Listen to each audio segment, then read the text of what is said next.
Assalamualaikum, my name is Nur Ashrin Atika. Today I would like to explain lab 5, which is voltage regulator. For part A, it is part A, and op-amp series voltage regulator circuit. Okay, so for the first step is calculate voltage across R4, which is voltage load here. This is the calculation for the voltage for the output voltage. So the output voltage we will get is 7.65. Vz is the diode voltage.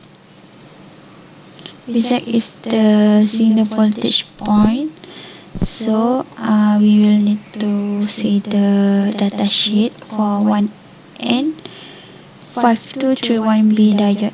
So I refer to data sheet. The voltage point, Zener voltage point is 5.1 volt, 5.14. Okay, and then we need to construct the circuit and set the minimum value here. Set the minimum value 1 and the maximum value 15, and the increment value is 0.5. So here the minimum value is 1, maximum value is 15, and the increment, this is in percent, so we need to get the increment value at 0.5 volts. So I use the increment 3.5715. So here we can see I get the increment 0.5 volt. Here 1.5 to 2.5 and until 15. Okay. Then I will simulate it every 0.5 voltage increment. So here is the result. Here is the result.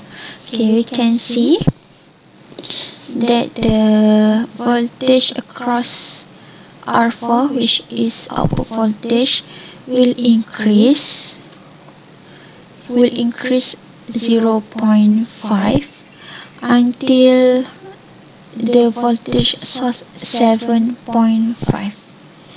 This is because the reference voltage remains the same even when the input voltage varies.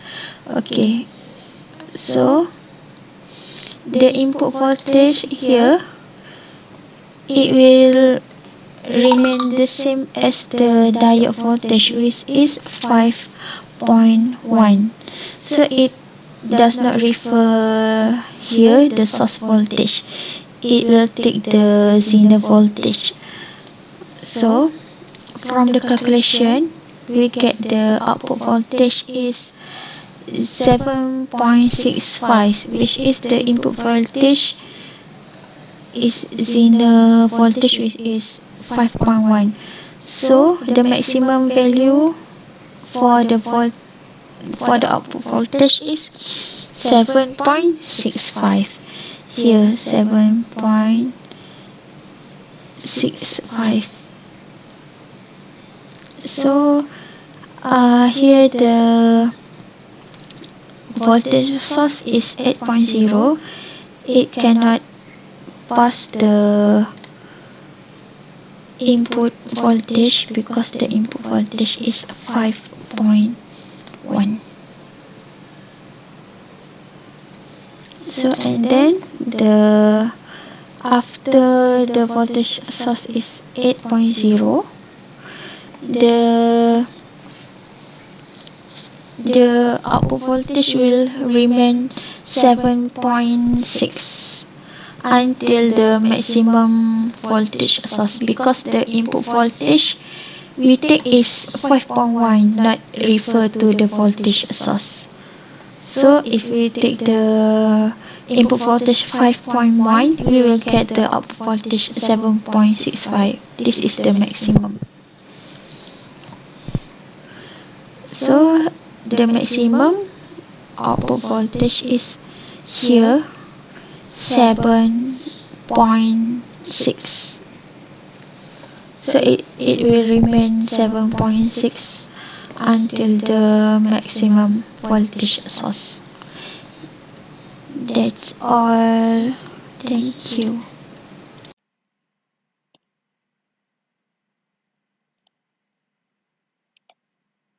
Hi sir, my name is Nandini Vijayan. In the part 2, we were asked to construct the full bridge voltage regulator circuit.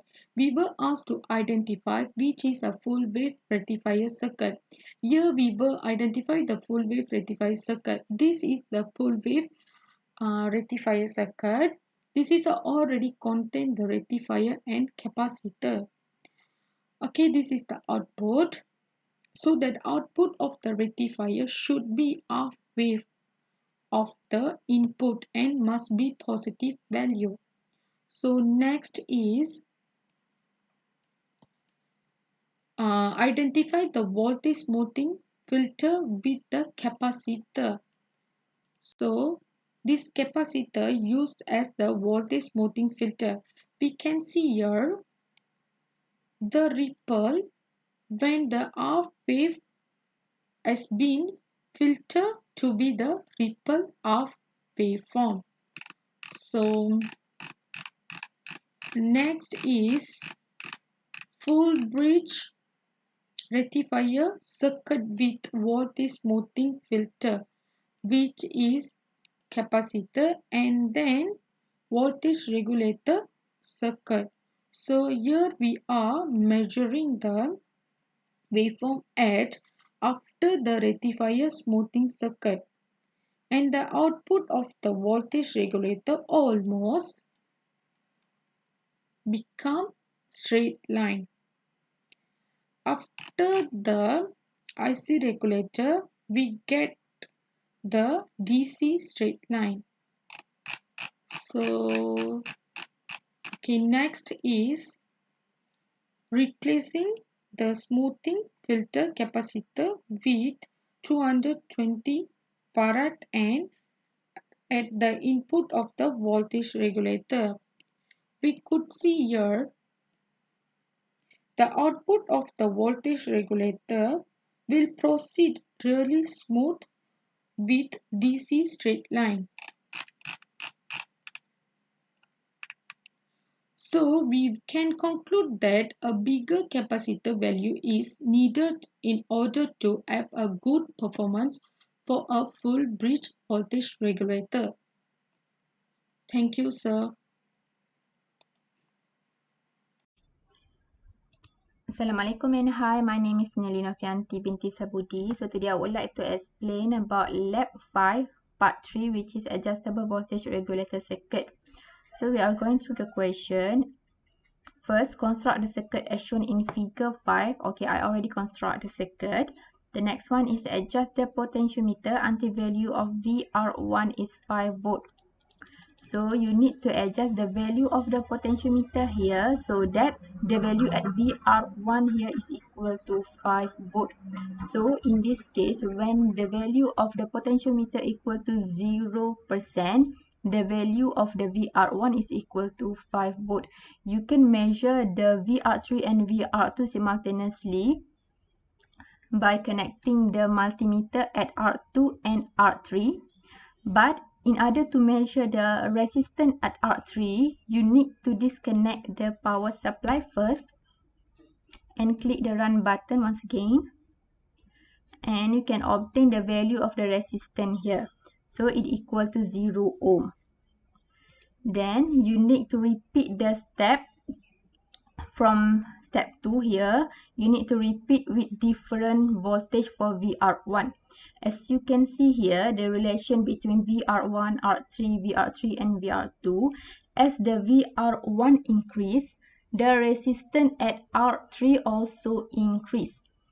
So do the VR3, the voltage at R3 here, will increase as long as the VR1 increase. But as for VR2, when VR1 increase, VR2 will decrease. Okay, so that's all from me. Thank you.